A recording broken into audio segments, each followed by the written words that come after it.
نه فاتی نرو. محمد بس کن، من طلاق میخوام، طلاق. تموم شده دیگه رابطه بینمون. اگه من ماشین تو طلاق کنم، مهریتم پرداخت کنم، اصلا غلامیت بکنم، بازم میای به من بگی طلاق میخوام؟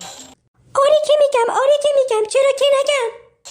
اگه موبایلم چک کنی، ماهیانم هم خرج کنی، بازار رو هم خالی کنی، بازم میای به من بگی طلاق میخوام؟ آره که میگم، چرا که نگم.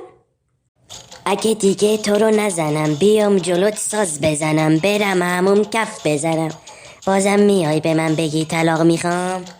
آره که میگم، چرا که نگم. اصلا اگه سگ بشم، بیام جلوت خم بشم، واسه پدرت خر بشم، بازم میای به من بگی طلاق میخوام؟ محمد بسه، هر کاریم بکنی من طلاقو ازت میگیرم. بریم دادگاه.